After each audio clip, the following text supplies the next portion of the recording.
Cairo, Seattle. This is COVID-19 Seattle. I'm Dave Ross. And I'm Aaron Granillo. Coming up, Walla Walla County is seeing a rise in COVID-19 cases, apparently because people want to catch it.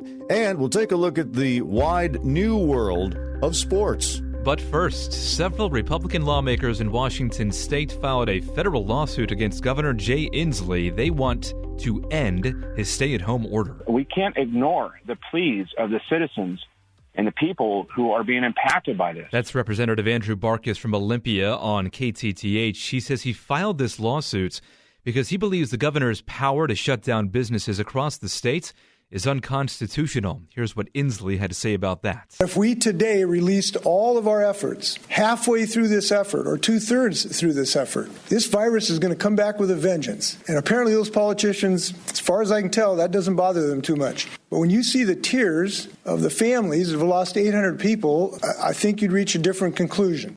I thought it was already settled now that the governor's emergency orders were constitutional. Do you think, though, the case that these lawmakers are presenting has any merit in a courtroom? Well, it all depends, of course, on what a judge decides. This is pretty vague. Emergency powers have been used on some pretty flimsy premises in this state. Sometimes the legislature will invoke them to avoid a referendum. You do have, though, as a governor, a lot of authority when it comes to a health crisis. In fact, officials at a lower level, county health officers have a lot of power when it comes to a health crisis, and that goes back, I think, long before the writing of the Constitution. If you go back into history, quarantines became absolutely necessary to save a society. Now, I think from what I read in the legal arguments, they're trying to show that some of these measures are arbitrary. One of the arguments is there were some casinos, for example, that are considering reopening. Some were slow to close. But in any case, why are they treated one way and other businesses that involve much smaller groups of people are treated a different way? They can also point to other states. Some have decided that it is safe to open, and some have decided that it's not, and they're trying to argue that the governor, I haven't noticed what kind of motive they're attributing to it, because, if you're going to accuse the governor of exercising arbitrary power for some selfish reason, I think that's a hard case to make. He has consistently said that this is to save lives. But nevertheless, the plaintiffs in this case are going to say that the power was exercised beyond any reasonable medical purpose. It sounds like this is more bluster, perhaps. I don't know. It sounds like whenever this lawsuit, even if it even is heard, the governor's restrictions are going to be lifted by then. Phase 3 is going to happen, sometime in July. What's the purpose of this lawsuit? Well, there is an election coming up, and I think that some Republicans want to make a point that this governor has overreached. And this is something that you could see coming. Nobody's rewarded for preventing something. What you usually get in return is, you went too far. So, and we'll never know whether if we hadn't taken these measures, the virus would have been worse or not. But there are also others, I think, who feel genuinely that the cure is worse than the disease because you have shut down a huge part of the economy. Not everybody is being made whole by these bailouts. I'm sure a lot of people are suffering and are feeling a lot of anxiety because when your income stops, where do you go? We don't have a guaranteed income in this country. People feel insecure. And so I think there is also a dimension to this that goes beyond politics. No gatherings are allowed under Phase 1 of the governor's plan to reopen the economy, and that certainly means no parties. But some people in Walla Walla County are ignoring the rules by throwing COVID-19 parties. People are thinking they could be like chickenpox parties that they used to do to build immunity amongst their children.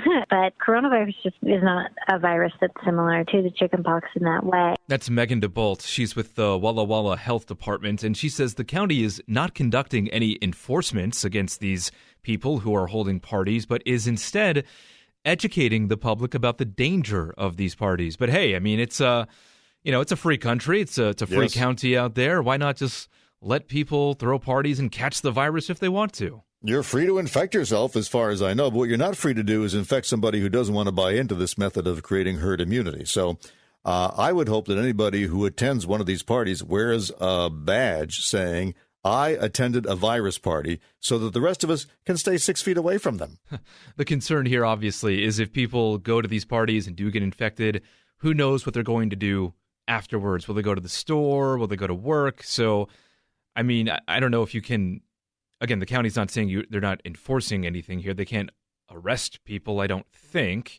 But yeah, I mean, there are a lot of concerns with people trying to intentionally infect themselves and then going out into the community or going back home. Who knows who they live with? So yeah, there are lots of reasons not to have these parties. Yes. But my feeling on this is if you want to go around infecting your own family, this is not China.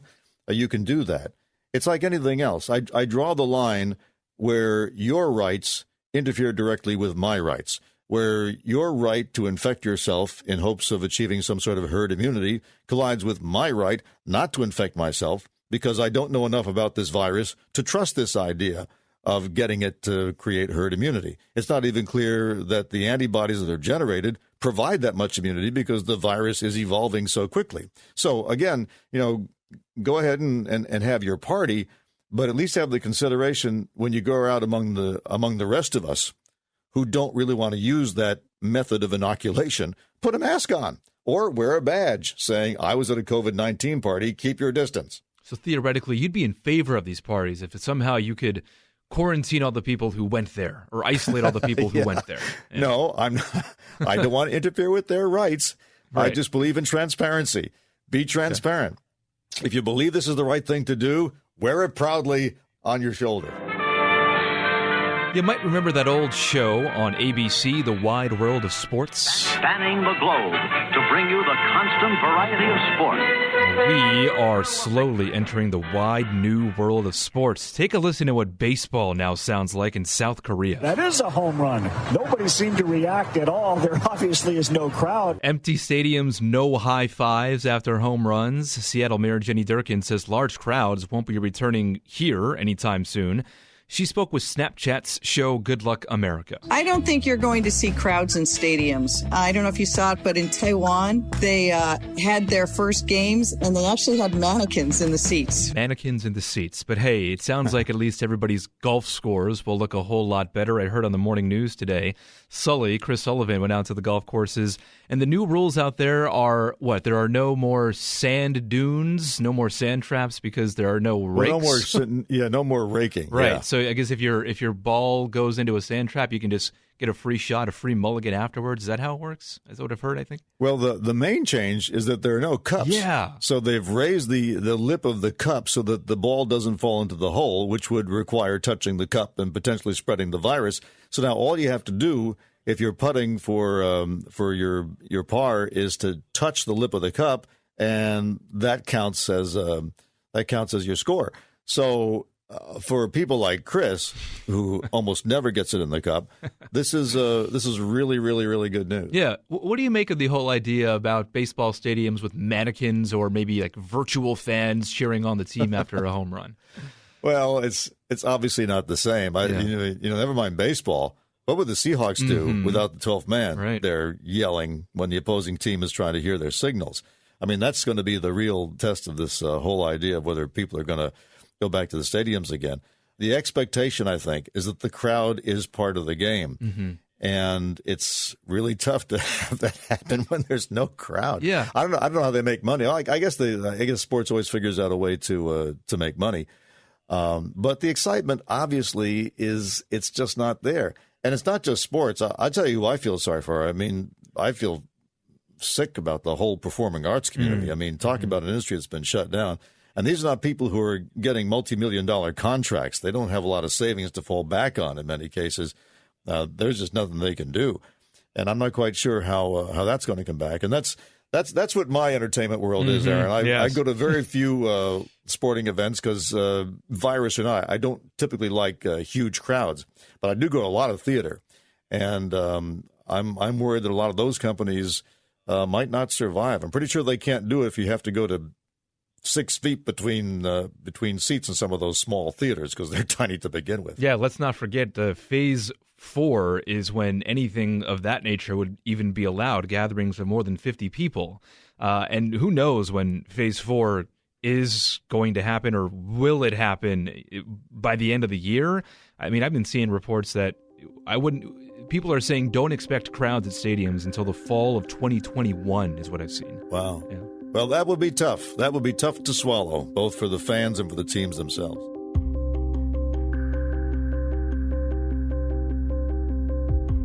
We will be back tomorrow and every day after with a 10-minute rundown of the daily local news. You can subscribe to this podcast. You can also find our news coverage on mynorthwest.com or listen live at 97.3 FM.